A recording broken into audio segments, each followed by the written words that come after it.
में आप faculty of media studies में प्रोफेसर हैं। 3 केंद्रीय विश्वविद्यालय और 3 राज्य विश्वविद्यालयों में आप अपनी शिक्षक के तौर पे सेवाएं दे चुके हैं। कई पीएचडी स्कॉलर्स को आप गाइड कर चुके हैं, एमफिल स्कॉलर्स को गाइड कर चुके हैं। इसके अलावा आपकी कई किताबें छप चुकी हैं। प्रोफेसर मनोज दयाल, आपका बहुत बहुत स्वागत है इस कार्यक्रम में।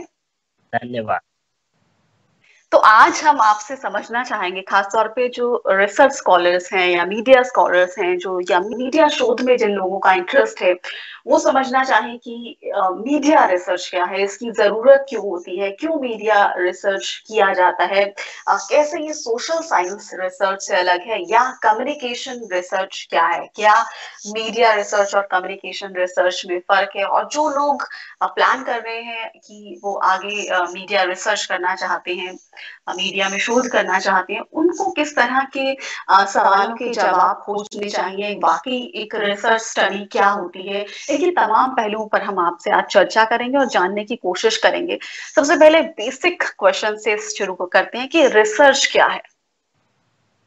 देखिए, शोध नए तथ्यों को ढूंढने की एक वैज्ञानिक पद्धति या पुराने तथ्यों या सिद्धांतों को भी जांच किया जाता है कि वो वर्तमान में कितना प्रासंगिक। कोई बहुत पुरानी सिद्धांत है, मॉडल है, वो भी आज हमारे देश में लागू हो रहा है कि नहीं, वर्तमान समय में लागू हो रहा है कि नहीं, उसको भी जांचने की एक वैज्ञानिक पद्धति है।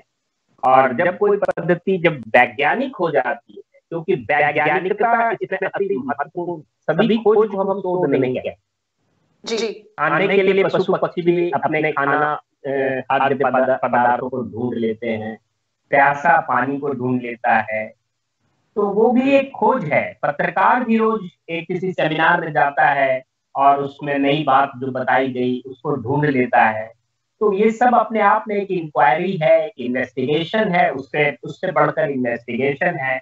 लेकिन रिसर्च उसका भी एक एडवांस फॉर्म है, जिसमें वैज्ञानिकता, श्रृंखलाबद्धता, वस्तुनिष्ठता जैसे कुछ शोध के महत्वपूर्ण तत्व हैं, उनका समाहित होना जरूरी है। यानी कि वैज्ञानिक तरीके से जब हम किसी तथ्य को ढूंढते हैं, उसमें प्रामाणिकता होनी चाहिए, उसमें वैलिडिटी, वैधता, वैलिडिटी, रिलायबिलिटी, ऑथेंटिसिटी, इसकी टेस्टिंग होती है, मैथमेटिकल टेस्टिंग होती है। देखिए, मैथमेटिक्स में 6 + 6 = 12 होता है, हर आदमी यही कहेगा, लेकिन मीडिया रिसर्च में क्या हो रहा है, जितनी मुंह उतनी बात। तो एक यथार्थता, एक एक्यूरेसी नाम की चीज हमारी सोशल साइंस रिसर्च में अभी काफी मिसिंग है, जबकि जो प्योर साइंस के रिसर्च है उसमें बहुत ज्यादा एक्यूरेसी है तुलनात्मक रूप से। इसलिए हमारे शोध की कई बार लोग मजाक भी उड़ाते हैं। अगर आप एक फिजिसिस्ट के पास ले जाएं मास कम्युनिकेशन की थीसिस को, तो उसको बड़ा पटपटा सा लगता है। हमारे कई कुलपति रहे हैं, वो फिजिक्स के रहे हैं, मैथमेटिक्स के रहे हैं, उन लोगों को बड़ा अजीब सा, उन्होंने कई बार ऐसा बोलना चाहा कि मास कम्युनिकेशन का रिसर्च। तो मैं ये कहता हूँ कि मास कम्युनिकेशन का रिसर्च अभी शैशवावस्था में है और ये बाल्यकाल की ओर बढ़ रहा है, धीरे धीरे आगे। जी, बतौर प्रोफेसर आपने अंतर्राष्ट्रीय विश्वविद्यालयों में या वहाँ के भी जो मीडिया के प्रोफेसर थे उनसे भी आपका इंटरेक्शन रहता होगा। मीडिया रिसर्च बात करता है कि मीडिया का विकास कैसे हुआ, या मीडिया की थ्योरीज क्या हैं, या उसकी अचीवमेंट्स क्या हैं, या मीडिया के जो अलग अलग, चाहे प्रिंट हो, चाहे इलेक्ट्रॉनिक हो, चाहे डिजिटल हो, या फोक मीडिया हो, तो उसके क्या असर रहे हैं, उनकी क्या अचीवमेंट्स रही हैं, उनमें क्या थ्योरी क्या है, उन सब की स्टडी करता है। वो इवॉल्व कैसे हुई, या किसी नई थ्योरी को इवॉल्व, या कोई पहले से एग्जिस्टिंग थ्योरी है उसको इवॉल्व किया गया है, उसमें क्या बदलाव आए, या कुछ नया डिस्कवर हुआ। कई तरह की रिसर्च होती है मीडिया में। हाँ हाँ, बिल्कुल। जो थियरी आप डेवलप करते हैं वो बेसिक रिसर्च कहलाता है। थियरी या मॉडल, इसको कहते हैं ज्ञान के लिए ज्ञान। कई बार आपका थियरी तुरंत लागू नहीं होता, एक थियरी से दूसरा थियरी, दूसरा से तीसरा थियरी, एक सीरीज ऑफ रिसर्च है। तो इसलिए उसको बेसिक रिसर्च कहते हैं, जिसमें हम थियरी डेवलप करते हैं। बहुत लोग थ्योरेटिकल रिसर्च को पसंद नहीं करते, वो सोचते हैं कि इसका व्यवहार में कोई उपयोगिता नहीं है। लेकिन वास्तव में थियरी एक बीज के समान होता है, और बीज जितना स्वास्थ्यकर होगा, जितना मजबूत होगा, उतना ही फल भी प्रभावी और स्वास्थ्यकर होगा। तो इसलिए बेसिक रिसर्च बहुत महत्वपूर्ण है और इसमें काफी समय लगता है इसको एस्टैब्लिश होने। ये एक रिसर्चर के द्वारा नहीं होता, कई बार 20-20 साल तक रिसर्च होने के बाद एक अच्छी थियरी एस्टैब्लिश होती है। तो theory is like a seed, and if the seed is fruitful, strong, then the fruit will be also tasty. So basic आपके व्यावहारिक रिसर्च है या अप्लाइड रिसर्च है, उसकी गोद में ही वो पनप सकते हैं। वो जो अप्लाइड रिसर्च है वो एक फ्रूट है, उसका फ्रूट है जो मीडिया में लोग उसको ज्यादा ढूंढते हैं कि हमें अप्लाइड रिसर्च, क्योंकि मीडिया एक अप्लाइड सब्जेक्ट, ये बेसिक सब्जेक्ट। यहाँ मैं आपको इंटरप्ट करना चाहूंगी, क्योंकि जो हमारे दर्शक हैं जिनको बिल्कुल भी ज्ञान नहीं है कि क्या अप्लाइड रिसर्च होती है, क्या एक्शन रिसर्च होती है, क्या बेसिक होती है, अगर उनको आप डिफाइन कर पाएंगे। देखिए अभी बता ही रहे थे कि बेसिक रिसर्च, इसको हिंदी में आधारभूत या मूलभूत या मौलिक शोध कहते हैं, अंग्रेजी में इसको basic research, pure research, fundamental research, ये सभी एक ही चीज है। इसमें हम नए सिद्धांत को विकसित करते हैं, नए मॉडल को विकसित करते हैं, नए पैराडाइम को विकसित करते हैं, या पुराने सिद्धांत, पुराने मॉडल, इसकी जांच करते हैं। क्योंकि एक सिद्धांत जो अमेरिका में लागू हो रहा है वो भारत में लागू नहीं होता। कई बार तो वही सिद्धांत जो यूपी में, पंजाब में लागू हो रहा है वो बिहार में लागू नहीं हो रहा। जो 60 के दशक में लागू हो रहा था वो अभी नई सहस्राब्दी में लागू नहीं हो रहा। तो इसकी भी परीक्षण की जाती है कि वो स्थान विशेष, समय विशेष के लिए प्रासंगिक है अथवा नहीं, क्योंकि ये सोशल साइंस रिसर्च में होता है। ये changes place to place and person to person and situation to situation and circumstances to circumstances, it changes. तो द बेसिक रिसर्च तो ये हो गया। उसके बाद होता है व्यावहारिक शोध भी होता है। व्यावहारिक शोध हमें किसी चीज की सॉल्यूशन बताता है, समस्या का समाधान, निराकरण बताता है, और लेकिन वो खुद करता नहीं है समाधान, केवल बताता है, सुझाव देता है, रिकमेंडेशन देता है। अप्लाइड रिसर्च समस्याओं का निराकरण करता है, जो इंडस्ट्री में ज्यादा उसका उपयोग होता है अप्लाइड रिसर्च, लेकिन ये बड़ा शॉर्ट टाइम इंस्टेंट होता है। जैसे आप मीडिया में अखबार निकालते हैं या कोई प्रोग्राम बनाते हैं तो उसके लिए भी एक स्ट्रेटेजी तय करते हैं, वो भी एक प्रकार का अप्लाइड रिसर्च है, और वो इंडस्ट्री में ज्यादा अप्लाइड रिसर्च यूजफुल होता है। एक्शन रिसर्च भी एक प्रकार का अप्लाइड रिसर्च है, लेकिन एक्शन रिसर्च बहुत छोटे माइक्रो लेवल पर होता है, और अप्लाइड रिसर्च माइक्रो लेवल पर, ब्रॉडर लेवल पर, वाइडर पर्सपेक्टिव में होता है। जैसे मान लीजिए अभी ये प्रोग्राम चल रहा है, इसमें कोई दिक्कत हुई तो आपका टेक्निकल हैंड जैसे नरेंद्र है वो उसको शोध करके उसको ठीक कर देता है, तो that is action research. But ये पूरे सर्वर की जो प्रॉब्लम हो गई पूरे भारत में हो रही है, और पूरे ऑनलाइन एजुकेशन को जो समस्याएं आ रही है, बहुत से एप्स ऑफलाइन बनाए जा रहे हैं कि अब ऑनलाइन ऐप की जगह ऑफलाइन ऐप आए, तो वो एक ब्रॉडर लेवल पर जो होता है that is called applied research. जी, तो अप्लाइड एक्शन, हाँ ठीक है, आगे बढ़िए। जी, तो क्या मीडिया में क्या क्या स्कोप रहता है रिसर्च का, कहाँ कहाँ रिसर्च की जा सकती है, किन किन विषयों पर की जाती है, कौन कौन से एरियाज होते हैं जिसमें की जा सकती है रिसर्च? मीडिया में तो बहुत सारी, बहुत अपने आप में मीडिया एक दुनिया है। अगर आप मीडिया में खाली फिल्म ले लें तो फिल्म अपने आप में एक दुनिया है, प्रिंट मीडिया ले लें तो अपने आप में एक दुनिया है। प्रिंट मीडिया में समाचार पत्र पर रिसर्च हो सकती है, पत्रिका यानी मैगजीन पर, न्यूज एजेंसीज पर, फीचर एजेंसीज पर, इवन बुक भी प्रिंट मीडिया है।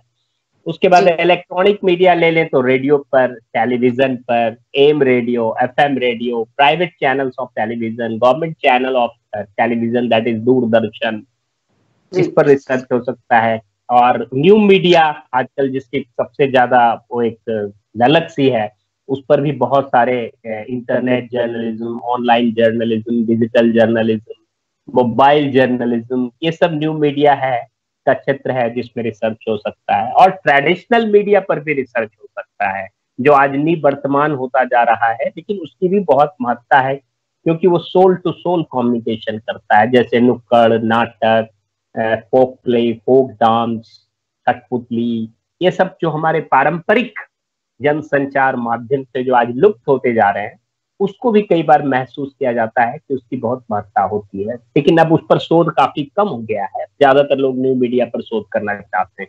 एक यहाँ पर हमारे यहाँ भेड़ चाल भी है कि कुछ लोग न्यू मीडिया पर चले तो सारे के सारे न्यू मीडिया, अगर आज 10 बच्चा पीएचडी के लिए अप्लाई कर रहा है तो 10 में 9 बच्चा चाहता है कि मैं न्यू मीडिया पर ही रिसर्च करूं, उसके अलावा उसको कोई टॉपिक नहीं दिख रहा। तो ये भी एक बड़ा लॉपसाइडेड सा सिचुएशन है, जबकि सभी क्षेत्र इसके बराबर रूप से महत्वपूर्ण है।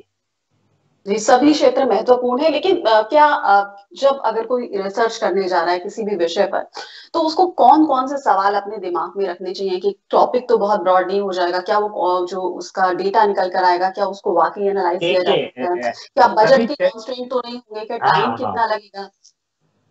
तो वो सवाल जब आप कोई टॉपिक सिलेक्ट करने जा रहे हैं तो उससे पहले आपको अपनी क्या क्या तैयारी कर लेनी चाहिए। देखिए, सबसे पहले हमें शोध समस्या ढूंढना होता है, शोध समस्या। और अगर आप मीडिया का रिसर्च कर रहे हैं तो मीडिया से संबंधित शोध समस्या होगा। वो कई बार स्कॉलर कहता है अपने गाइड को कि हमको कोई टॉपिक दे दीजिए, तो वहीं पर उसकी फेलियर हो जाती है। जैसे उसने कहा कि आप मुझे गाइड से कहता है मुझे एक टॉपिक दे दीजिए सर, तो हम उसको एक फेलियर मानते हैं, ये बच्चा रिसर्च करने योग्य नहीं है, क्योंकि ये कोई मिठाई और टॉफी थोड़ी बट रही है।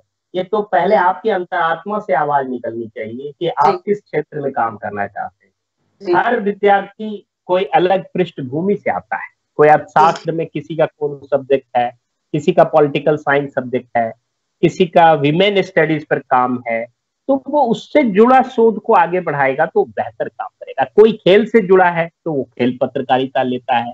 तो देखिए, समस्या तो बहुत ज्यादा व्यापक और विस्तृत है, लेकिन हर व्यक्ति को वो समस्या ज्यादा दिखती है जिससे वो जुड़ा होता है। अतीत में उसका परसेप्शन वही होता है, जो उसके पास्ट एक्सपीरियंस, उसके परसेप्शन होते हैं, या वो भविष्य में जिस चीज को अपने करियर से जोड़ना चाहता है उससे संबंधित विषय अगर वो लेता है तो प्रायः वो अच्छा काम करता है। और प्रायः वो शोध की समस्या उसके अंतरात्मा से जब निकलती है तो हमने महसूस किया है कि उसका रिसर्च अच्छा होता है, क्योंकि उसने सबसे पहले समस्या को पकड़ लिया। जब समस्या आपने ढूंढ लिया तो आप कैसे न कैसे निदान करेंगे, फिर आप गाइड के पास खुद दौड़ेंगे, टीचर को खुद पकड़ेंगे, और आप में एक जुनून, जोश और जज्बा होना चाहिए कि मुझे ये समस्या है मीडिया की और उसको हमको कैसे इसको रिसर्च के माध्यम से इसका सॉल्यूशन, तब वो अच्छा रिसर्च। तो विद्यार्थी के सामने यही समस्या है कि वो कितना उत्साह के साथ इस काम को ले रहे हैं। आज शोध के क्षेत्र में बहुत निराशा भी है, आते हैं बहुत उत्साह के साथ, लेकिन अंत बड़ा निराशापूर्ण होता है ना। विल्बर श्रम ने कहा था कि they start with great enthusiasm and spirit but they leave in big frustration. तो ये बात हम लोग भी महसूस करते हैं कि उनकी बात आज भी सच साबित हो रही है। कई समस्या है लड़कों की, लड़कियां की एक समस्या भी होती है, उनका एक ऐसा एज होता है जिसमें वो रोजगार से जूझ रहे होते हैं, लड़कियां हो या लड़के हो अपने मैरिज से भी जूझ रहे होते हैं। वैसे स्टेज में उनको तो कई तरह की उनके सामने अपनी खैर अगर कोई ऑनेस्ट रिसर्चर है, और आपने तो ये भी देखा होगा कि जो फॉरेन यूनिवर्सिटीज हैं जहाँ मीडिया की पढ़ाई की जाती है, या यूके में है या यूएस में है, तो वो शायद उनसे काफी एडवांस स्टेज पर है। शायद वहाँ गाइड को सिलेक्ट किया जाता है जिसकी एक्सपर्टीज हो उस सब्जेक्ट में, वो खुद अप्रोच करते हैं या खुद अपना रिसर्च करके जाते हैं। प्रोफेशनलिज्म ज्यादा है वहाँ पर, रैशनैलिटी ज्यादा है, हम लोग इमोशनल ज्यादा है। किसी की शादी हो जाएगी तो पहले ही हम उसको छोड़ देते हैं, जा भाई 1 महीना छुट्टी है ना। किसी को नौकरी पे जाना है तो हम उसके रिसर्च पे कंप्रोमाइज कर देते हैं। ये यहाँ पर एक ऐसा टेंडेंसी देखा जाता है जो एक लैक ऑफ प्रोफेशनलिज्म है। अगर आप पीएचडी कर रहे हैं तो आपको फुल कमिटमेंट के साथ पीएचडी करना चाहिए, आपको 180 दिन रुकना है, आपको ये कोर्स वर्क करना है, तो उसको खाना पूर्ति के रूप में जब जहां भी लिया जाता है वहाँ कमियां देखा जाता है। हमने इंडिया में भी देखा है कि मीडिया रिसर्च में कहीं ना कहीं गुणात्मक और गणनात्मक दोनों तरह का विकास हो रहा है। कई विश्वविद्यालय में इसका उचित अनुपात में पतन भी हो रहा है। तो जहाँ सीरियसनेस होगी, प्रोफेशनलिज्म होगा, वहाँ शोध अच्छा हो। वेस्टर्न कंट्री में आप जो भी कह लें, वहां पर प्रोफेशनल अप्रोच ज्यादा है, सीरियसनेस ज्यादा है, समय की बहुत कद्र है। आप यहाँ देख लीजिए, इंडिया में एक सेमिनार ही होता है तो हम 2 घंटा चीफ गेस्ट के लिए इंतजार करते हैं, है ना, 2 घंटा केवल इंतजार में। और अमेरिका में अगर 10 बजे सेमिनार शुरू होना है तो एकदम 7-10 बजे शुरू हो जाए, और उनको अगर 11 बजे खत्म करना है तो खत्म हो जाए। तो प्रोफेशनल होना भी रिसर्चर की हर तरह की प्रोफेशनल अप्रोच हमारे यहाँ ये अभी बहुत कमी है।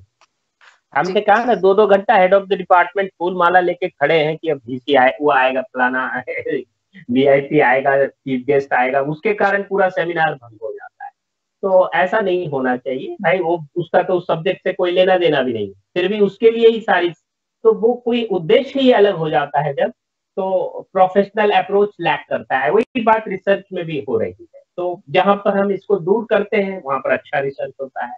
We are somewhere we are trying to improve also, but lot of, आपने लिमिटेशंस की बात की, बहुत तरह की लिमिटेशन है। पर्सनल लिमिटेशन मैंने बताया कि नौकरी और मैरिज का, लेकिन प्रोफेशनल लिमिटेशंस में टाइम की कमी, बजट की कमी, इंफ्रास्ट्रक्चर की कमी, रिसोर्स की कमी, रिसर्च के इन्वायरमेंट की कमी। कोई अच्छा करना चाहता है तो उसको लोग करने भी नहीं देना चाहता, कह रहे तुम बहुत बड़ा सारा क्लास लगा रहा है PhD का, तो उसको बहुत लोग चाहते नहीं है, उसको सिंसियर स्टूडेंट को भी प्रॉब्लम। लेकिन जहां पर हम सभी सीरियस होते हैं वहां अच्छा काम संभव है, ऐसा कुछ, मगर जी लिमिटेशंस हैं।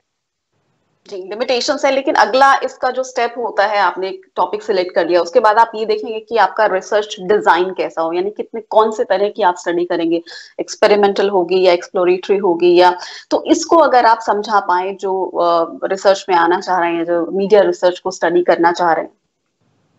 देखिए, सबसे पहले लोग जो टॉपिक चुनते हैं वो गलत है। सबसे पहले जी। उनको रिसर्च प्रॉब्लम चुनना चाहिए, हम्म। और वो प्रॉब्लम को चुनने में थोड़ा समय दें।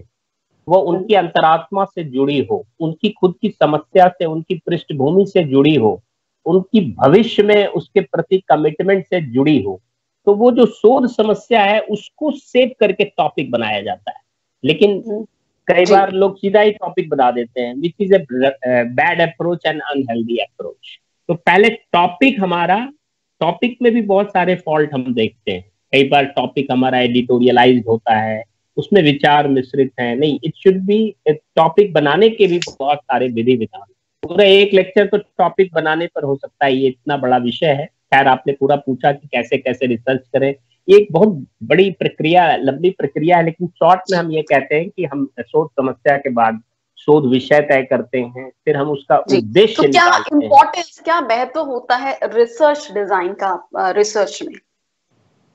रिसर्च डिजाइन पूरे रिसर्च की एक रूपरेखा है, जी। उसकी एक शोध की योजना है, और उसकी रूपरेखा तो उसकी आत्मा है। उसमें शोध विधि क्या होगी, ये कितनी वैज्ञानिकता पर आधारित है। कोई विधि अपने मन से हम नहीं ले सकते, जो साइंटिफिकली अप्रूव्ड मेथड है वो रिसर्च में हमें लेना चाहिए। कई बार शोध की एक ये भी परिभाषा है कि हम शोध विधि विकसित करते हैं, वो भी एक शोध है। जैसे लिकर्ट स्केल, लिकर्ट ने PhD किया था तो उसने एक स्केल डेवलप किया, दैट जी। Is research technique. तो रिसर्च मेथडोलॉजी डेवलप करना भी एक रिसर्च। लेकिन जहां तक रिसर्च डिजाइन का सवाल है, तो ये सारे, उसकी पूरी रूपरेखा, right from research problem to inference, ये इसकी पूरी रूपरेखा, सारे चैप्टराइजेशन को तैयार करना, जैसे हम कहते हैं research problem, research topic, introduction, objectives, review literature, methodology, hypothesis testing, data collection, data analysis, inference, conclusion, suggestions, bibliographical references, ये सब रिसर्च डिजाइन की पूरी एक रूपरेखा है।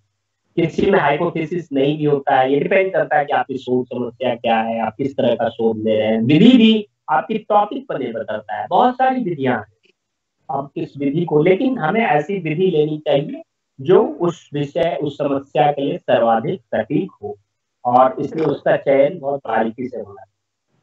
जी, क्योंकि हम ओवरऑल अभी ब्रॉडर पर्सपेक्टिव में मीडिया रिसर्च को डिस्कस कर रहे हैं, और हर एक सब्जेक्ट को थोड़ा थोड़ा कि एक जो हम, जो भी व्यूअर्स इसे सुन रहे हैं या जो मीडिया रिसर्च में इंटरेस्टेड हैं, उनको ये बारीक थोड़ा समझ में आए एक ब्रॉडर पर्सपेक्टिव में कि मीडिया रिसर्च क्या क्या है, किन प्रोसेस से गुजरती है। मतलब अगर आप सिर्फ एक डिग्री लेने जा रहे हैं तो वो वहां तक सीमित नहीं है, मतलब यानी कि PhD से के पहले की पढ़ाई से मीडिया PhD करना या कोई रिसर्च करना बहुत अलग है, क्योंकि इसमें अलग अलग स्टेप्स इन्वॉल्व होते हैं। सिर्फ एक एग्जाम पास करना नहीं है, इसमें आप बकायदा थीसिस लिखते हैं, तो कई मेथड्स भी इन्वॉल्व होते हैं उसमें। चाहे आप आपने जो टॉपिक सिलेक्ट किया उसके अलावा फिर उसमें आप अगर मेथड कौन सा लेंगे, सेंसस मेथड लेंगे या फिर आप फोकस ग्रुप डिस्कशन करेंगे या फिर आप कोई और उसमें मेथड चूज करेंगे।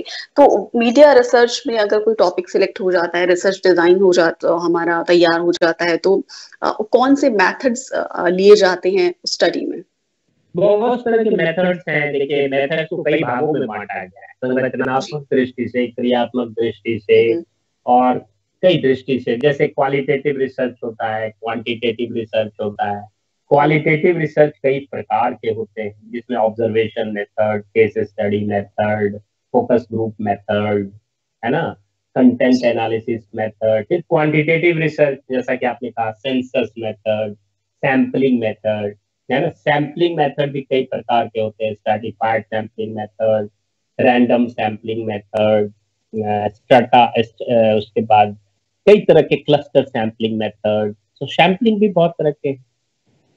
उसके बाद डिजाइन वाइज भी रिसर्च मेथडोलॉजी अलग है, exploratory research, formative research, experimental research, semi-experimental research. So there are so many.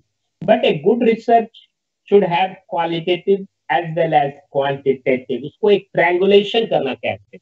उसमें उन्होंने क्वालिटेटिव अप्रोच भी लिया और क्वांटिटेटिव अप्रोच भी लिया। इन दोनों का मिक्सचर करेंगे और शोध समस्या को एक तीसरा पॉइंट मांगते हैं। तो ट्रायंगुलेशन को हम लोग बहुत अच्छा मानते हैं, क्योंकि जो क्वांटिटेटिव रिसर्च होता है उसका वो ज्यादा ऑब्जेक्टिव हो सकता है, उसमें ज्यादा मैथमेटिकल कैलकुलेशन से उसकी ऑब्जेक्टिविटी, एक्यूरेसी, रिलायबिलिटी, वैलिडिटी को बढ़ाया जाता है। जबकि दूसरी ओर जो क्वालिटेटिव रिसर्च है वो सब्जेक्टिव हो जाता है, वो उसमें आपके अपने व्यूज आने लगते हैं, आपके पर्सपेक्शन आने लगते हैं। जबकि रिसर्चर को न्यूट्रल होना चाहिए और उसको सब्जेक्टिविटी को मिनिमाइज करना है, नहीं तो sampling error, research error, experimental error आते हैं। मगर क्वालिटेटिव रिसर्च के भी कुछ अपनी खासियत हैं, क्योंकि उसमें बहुत विस्तार और व्यापकता होती है। इसलिए हम दोनों मेथड को मिक्स करके प्रायः लेने की कोशिश करते हैं। क्वालिटेटिव में कौन सा मेथड होगा ये तो टॉपिक के अनुसार होगा, और क्वांटिटेटिव में कौन सा मेथड होगा ये मेथड के। लेकिन कम से कम हमें पीएचडी में 2 मेथड जरूर लेना चाहिए, एक क्वालिटेटिव और एक क्वांटिटेटिव। तो आपने ट्रायंगुलेशन की भी बात की, और क्वालिटेटिव और क्वांटिटेटिव दोनों को आप अगर लेंगे तो रिजल्ट आप कहते हैं कि ज्यादा बेहतर होगा, तुलनात्मक रूप से बेहतर है। जी। इसमें आपने सैम्पलिंग का भी जिक्र किया। सैम्पलिंग बहुत अहम हिस्सा होता है रिसर्च का, कि आपके जो सैंपल हो रिप्रेजेंटेटिव हो या जी, ये बहुत माना जाता है कि, तो सैम्पलिंग की कितनी महत्वता होती है, कितनी इंपॉर्टेंस होती है, कितना महत्व होता है, उसके कुछ प्रिंसिपल्स होते हैं, तो वो अगर आप एक ब्रॉडर पर्सपेक्टिव में। सैंपल डिजाइन देखिए, सैंपल साइज का निर्धारण, कि हम 400 लोगों का सर्वे करें कि 1000 का करें।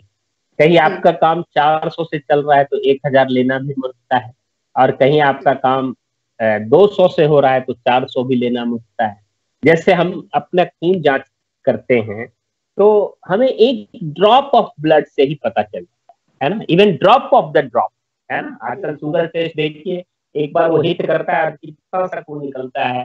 तो बहुत लोग पहले स्टैटिस्टिशियन कहते थे कि 10% ऑफ द पॉपुलेशन होना चाहिए। अगर कोई 10% आपका खून निकाल ले तो आप टेस्ट कराने जाएंगे क्या? कभी नहीं जाएंगे। तो चूंकि ब्लड में इतना कम इसलिए होता है क्योंकि पूरा ब्लड होमोजेनस है, शरीर में कहीं से भी निकाला जाए वो हर जगह वैसा ही होगा।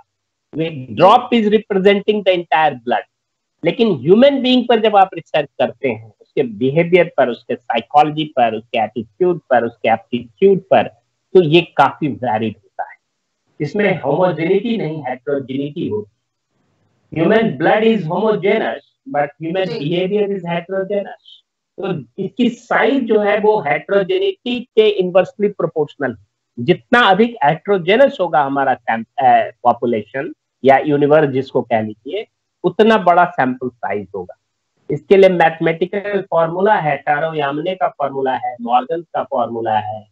ये 2 बहुत प्रमुख फॉर्मूला है जिससे सैंपल साइज डिटरमिन होता है। नॉन मैथमेटिकल मेथड भी है जिससे सैंपल साइज डिटरमिन होता है। नॉन मैथमेटिकल मेथड में हम प्री टेस्टिंग करके अपने अनुभवों से जज करते हैं कि कितना सैंपल हमारा यूनिवर्स हमारा कितना हेट्रोजेनस, और उस जजमेंट के आधार पर हम प्री टेस्टिंग के आधार पर हम सैंपल साइज का डिटर्मिनेशन नॉन मैथमेटिकल मेथड से भी करते हैं, लेकिन ज्यादा बेहतर होता है कि हम मैथमेटिकल मेथड यूज करें तो ज्यादा एक्यूरेसी आती है। ठीक है जी, तो आपने सैंपल साइज की बात की, तो इससे जुड़ा एक और सवाल है सैंपल एरर, जिसका आपने जिक्र किया। इस सैंपल एरर क्या होता है? सैंपल एरर, सैंपल साइज अगर छोटा होगा तो सैंपल, अगर जितना सैंपल चाहिए उससे कम सैंपल लेंगे तो सैंपल एरर आएगा। जितना हमको रिक्वायर्ड है, मान लीजिए कि हमने मॉर्गन फार्मूला से या टारो या आमने के फार्मूला से 400 लोगों का सर्वे करना है और आपने 300 का ही किया, तो उसमें सैंपलिंग एरर आएगा। That will lead to sampling error. जी। It will not give accuracy. There will be lack of authenticity, reliability, validity. तो एक तो ये हुआ, तो सैंपल साइज प्रॉपर होना चाहिए। उसके बाद हम प्रॉपर स्टैटिस्टिकल टूल यूज करेंगे अगर, तो हमारे रिसर्च में ज्यादा एक्यूरेसी और ऑथेंटिसिटी आए, जिसको हम दूसरे आजकल कहते हैं मीडिया मैट्रिक्स। मीडिया में जो रिसर्च यूज करते हैं, जो हम मैथमेटिक्स और स्टैटिस्टिक्स यूज करते हैं, उसको मीडिया मैट्रिक्स कहते हैं। जैसे साइकोलॉजी में अगर आप मैथमेटिकल और स्टैटिस्टिकल मेथड यूज करते हैं, दैट इज कॉल्ड साइकोमेट्रिक्स। उसी तरह सोशियोलॉजी में सोशियोमेट्रिक्स होता है, एजुकेशन में एजुकोमेट्रिक्स होता है। उसी तरह मीडिया में मीडिया मैट्रिक्स है, which is use of statistics and mathematics in media research to get more authenticity, reliability, validity, accuracy and objectivity. So it's not just a simple percentage analysis of the sample and data. It's beyond that. You have to use the statistical tool to make research more scientific. For scientific data collection, for scientific data analysis, for scientific inference, we have to use the statistical tool, and that tool must also be adopted with full accuracy. वहां भी मैं देखता हूं कि सीधा लोग SPSS से उठा लेते हैं। SPSS का प्रयोग बहुत घातक देखता हूं मैं, सीधा उसका लेटेस्ट वर्जन से ज्यादा, क्योंकि कोई समय देना नहीं चाहता। स्टैटिस्टिक्स को मैनुअली सीखना चाहिए। नेल्सन जैसी कंपनी स्टैटिस्टिक्स को मैनुअली करती है, कम से कम पहला प्रॉब्लम में पहला टेबल को मैनुअली निकालती है और बाद में वो उसको यूज करती है। लेकिन आजकल ज्यादा ट्रेंड हम देखते हैं कि सीधा लोग SPSS का यूज करते हैं, विच इज वेरी डेंजरस। जैसे तो उसी तरह की बात हुई कि आप गाड़ी को सीधा स्टार्ट किया और 4th गियर में सीधा स्टार्ट करके गाड़ी बढ़ाने लगेंगे, तो क्या होगा आप सोच लीजिए। गाड़ी को पहले हम 1st में चलाते हैं, फिर 2nd में चलाते हैं, फिर 3rd में चलाते हैं, फिर 4th में चलाते हैं। उसी तरह हम रिसर्च को पहले हम स्टैटिस्टिक्स को मैनुअली सीखेंगे, तब हमको उसको वेरिएबल्स और सब वेरिएबल्स और उसके इंटररिलेशन को पूरी तरह समझ पाएंगे। फिर 2nd गियर में हम उसको कैलकुलेटर से कैलकुलेट करेंगे, फिर हम उसको कंप्यूटर से करेंगे, दैट इज 3rd गियर। फिर हम 4th गियर उसके MS Excel, and 5th gear is SPSS। लेकिन आज बच्चा सीधा 5th गियर में गाड़ी को, टॉप गियर में गाड़ी को स्टार्ट करना चाहता है, और इसीलिए जब उसका वाइवा होता है तो वो उसको एक्सप्लेन तो नहीं कर पाता, डाटा तो निकाल देता है SPSS से, लेकिन जब उससे वेरिएबल्स एंड सब वेरिएबल्स और उसके इंटररिलेशन पर क्वेश्चन होता है तो वो गड़बड़ाने लगता है। वो अपने लैंग्वेज को आर्टिकुलेटिव तरीके से बोलकर किसी तरह बच जाता है, लेकिन उसको वास्तव में वो अंदर से ज्ञान नहीं ग्रहण कर पाता। ये भी एक बहुत बड़ी कमी है जो हम स्टैटिस्टिक्स और मैथमेटिक्स के यूज की बात करें, उसमें टेक्नोलॉजी का मिसयूज हो रहा है। उसमें सही तरीके से अगर हम, टेक्नोलॉजी इज इम्पोर्टेंट, ऐसे कि आप पहला टेबल मैनुअली कीजिए, उसके बाद बाकी टेबल में आप बेशक आप SPSS लगाइए। यहाँ तो सारा ही के सारा आपने SPSS और MS Excel लगा दिया, कहाँ एक्सेल भी बेटर है, SPSS भी है। हम टेक्नोलॉजी के अगेंस्ट बिल्कुल नहीं, but we have to learn things from inside. We have to internalize the approach, which sometimes we miss in our research. हाँ, और डेटा कलेक्शन भी एक अहम हिस्सा होता है रिसर्च का। जब आप रिसर्च के अपनी कोई स्टडी कर रहे हैं तो उसमें क्वेश्चनेयर बहुत इंपॉर्टेंट हिस्सा होता है। अब उसमें कई बार लोग बहुत लंबा क्वेश्चनेयर बना देते हैं, जो रिसर्च इंस्ट्रूमेंट है, और उसको बाद में उसको समेट पाना या स्टडी को लिख पाना फाइनल रिपोर्ट में उनके लिए मुश्किल हो जाता है। तो आप इस पर क्या कहना चाहेंगे? देखिए, रिसर्च जो हमारा प्रश्नावली है वो हमारे ऑब्जेक्टिव के हिसाब से ही बनना चाहिए, और प्रश्न को हमें ऐसा रखना चाहिए जो द्व्यर्थक ना हो। प्रश्नावली बनाने की विधियां हैं, जिसमें प्रश्न ऐसा ना हो जिसमें कुछ अश्लील हो, जो द्व्यर्थक हो, जो किसी तरह का डिफेमेटरी अप्रोच हो। प्रश्न हमारा सीधा ऑब्जेक्टिव। कोई आदमी आपको 15-20 मिनट से ज्यादा नहीं देगा। आप उसको 1 घंटे का क्वेश्चन दे देंगे तो आपका भराएगा ही। तो आप अच्छा क्वेश्चन बनाएंगे तो आपको रिस्पॉन्स भी अच्छा मिलेगा, जल्दी मिलेगा, ज्यादा मिलेगा। इसलिए प्रश्नावली बनाना एक बहुत बड़ी कला है, और इस पे हम सबसे पहले हम अपने ऑब्जेक्टिव्स को सामने रखेंगे, और हर ऑब्जेक्टिव्स की प्राप्ति के लिए हमें उचित प्रश्न बनाना चाहिए, 4-5 और आजकल तो हम लोग ऑब्जेक्टिव्स को कम रखना चाहते हैं। ज्यादा ऑब्जेक्टिव रखने से अच्छा रिसर्च नहीं होता। जैसे कहते हैं अगर रिसर्च की केवल एक प्रॉब्लम है आप, तो बहुत अच्छा रिसर्च होगा। 3 प्रॉब्लम लेके चलेंगे तो अच्छा research. There should be 1 problem और मैक्सिमम 2 प्रॉब्लम। 2 मतलब एक मान लीजिए कि आप कंटेंट एनालिसिस एंड इफेक्टिवनेस ले रहे हैं, तो कंटेंट एनालिसिस एक प्रॉब्लम हो गया, इफेक्टिवनेस तो 2 प्रॉब्लम। ज्यादा प्रॉब्लम होगा तो ऑब्जेक्टिव भी ज्यादा बनेगा, ज्यादा ऑब्जेक्टिव होगा तो रिसर्च डायल्यूट होगा। आप अपने जीवन में केवल एक उद्देश्य रखते हैं कि हमें ये प्राप्त करना है, अब देखिएगा तो आपको ज्यादा सफलता। उसी तरह रिसर्च में भी होता है, बहुत ज्यादा उद्देश्य होगा, बहुत ज्यादा रिसर्च प्रॉब्लम होगा, बहुत बड़ा क्वेश्चन होगा, तो आपको अच्छे डाटा भी नहीं मिलेगा। आजकल तो 3-4 ऑब्जेक्टिव्स लेकर ही पीएचडी का काम अच्छा काम होता है, ज्यादा ऑब्जेक्टिव्स नहीं होना चाहिए।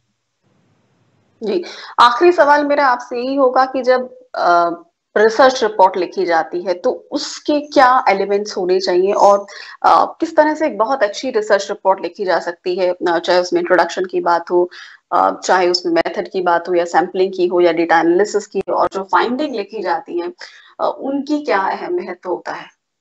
देखिए, अब इसमें हर पर एक लेक्चर हो सकता है। इंट्रोडक्शन राइटिंग अपने आप में एक बहुत बृहद और व्यापक चीज। पहले तो मैंने आपको बताया कि शोध समस्या जेन्यून जो है उसको ढूंढने में 3 से 4 महीना लगता है एक अच्छे रिसर्चर। फिर टॉपिक पूरा बनते बनते, और उसकी प्रोसेस तो अलग है जो एकेडमिक मेथड है। उसी तरह जब हम इंट्रोडक्शन लिखते हैं तो इंट्रोडक्शन में हम उसके उद्भव और विकास को लेते हैं, उसके हिस्टोरिकल बैकग्राउंड, उसके उसके जो टर्मिनोलॉजी यूज होंगे हमारे रिसर्च में, उसको हम डिफाइन करेंगे। इंट्रोडक्शन में भी बहुत लोग संपादकीकरण कर देते हैं, खास करके जो मीडिया से जो लोग आते हैं वो इंट्रोडक्शन में भी काफी कमेंट देते हैं, जो कि रिसर्च में कमेंट नहीं होता। Research should not be editorialised at least in the beginning. At the end you have the right to give comment. You can give your suggestions and recommendations and your opinion. But I see the introduction written by scholars full of editorialization, especially those coming from media field, those who are in the university system and those who have been better exposed in research. They write better. But people coming from media, they forget the news principles. Here also the same news principles. You don't editorialize your introduction. You have to give sources for whatever comments. कि भारत में भ्रष्टाचार बढ़ रहा है तो उसके bracket में आप लिखिए कि जो जो लोगों ने इसको प्रूव किया है। कोई कह सकता है कि घट भी रहा, तो जो जो रिसर्च हो चुके हैं उसको आप लिखेंगे, उसकी कोट करेंगे। वो एक स्टाइल है इंट्रोडक्शन लिखने, एक मिनी रिव्यू लिटरेचर है इंट्रोडक्शन राइटिंग। तो उसमें उद्भव और विकास और टर्मिनोलॉजी और इससे लेकर इवन शोध समस्या भी इंट्रोडक्शन में ही उसको विस्तृत करके लिखा जाता है। तो इंट्रोडक्शन लिखना भी एक कला है। उसी तरह हर चैप्टर अपने आप में एक बहुत बड़ा विषय होता है। जैसे मैंने बताया शोध समस्या, उसको सुनना, उसके बाद इंट्रोडक्शन राइटिंग, टॉपिक का बनना, फिर इंट्रोडक्शन राइटिंग। तो आपने तो पूरा शोध के बारे में सबको कैसे लिखा जाता है वो तो एक लंबी प्रक्रिया है, लेकिन मैंने स्टेप्स आपको बताया। Research problem, research topic, introduction, objectives, broad objectives, specific objectives, methodology, hypothesis, data collection, data analysis. Every point has to be broadly studied and understood. तो इतना कम समय में तो ये सब पर एक लेक्चर कम से कम बन सकता है कि इतना बड़ा पूरा विस्तृत है। तो अगले एपिसोड्स पे हम बिल्कुल चर्चा करेंगे हर एक इसके एक एक पहलू पर, लेकिन अभी क्योंकि हमने शुरुआत की है तो ब्रॉडर पर्सपेक्टिव में आज कुछ निचोड़ तो निकाल लीजिए। आज भी आए हैं तो दर्शकों को कुछ इतना तो मिल ही जाए कि जो मतलब कंफ्यूज करके हम ना जाएं। हमने कह दिया कि बहुत व्यापक और विस्तृत है, लेकिन आपने जैसे पूछा कि मीडिया रिसर्च क्या है, तो रिसर्च हमने बता दिया। अब रिसर्च मीडिया से संबंधित जो भी रिसर्च है वो मीडिया रिसर्च है। कम्युनिकेशन रिसर्च मीडिया रिसर्च से भी व्यापक और विस्तृत, क्योंकि communication is the core subject. हम लोग मीडिया रिसर्च को उसके ऊपर रखते हैं, ये हमारी गलती है। कम्युनिकेशन से मीडिया निकला है, मीडिया से कम्युनिकेशन नहीं निकला है। Communication, mass communication is a type of communication. There are so many types. So mass communication is just one type, and mass media is again almost the synonyms of mass communication. Mass media is more technological in nature, and mass communication is more sociological and psychological in nature. Otherwise, these are synonyms. है ना? Mass media और mass communication में ज्यादा अंतर नहीं है, बहुत hairline difference है, तो वो है। तो मीडिया रिसर्च और कम्युनिकेशन रिसर्च में डिफरेंस यही है कि कम्युनिकेशन तो बहुत व्यापक है, उसमें interpersonal communication, interpersonal mediated communication, group communication, public communication, transpersonal communication, metaphysical communication, mass communication. There are so many: verbal communication, non-verbal communication, and mass media is just one type. So media research is a child, and communication research is the father, and social research is a grandfather. Social research से communication research पैदा लिया, communication research से media research पैदा लिया।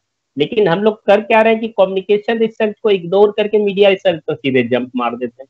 तो हम उसको केवल जंप मारने से रिसर्च नहीं होता, हमें बड़ा स्टेप बाय चलना चाहिए, ठीक है ना? तो society is the grandfather, communication is it's child, and media is it's grand child. ये एक सर्किल बना लिया। तो आप इस रिसर्च का ये अप्रोच, तो उसी तरह इसकी परिभाषा भी होगी कि सोशल रिसर्च पूरी सामाजिक समस्याओं को लेगा, कम्युनिकेशन रिसर्च ये इंटरपर्सनल इंट्रापर्सनल जो मैंने जितने प्रकार बनाए उनसे संबंधित समस्या, मुद्दे, पहलू आदि का अध्ययन करेगा।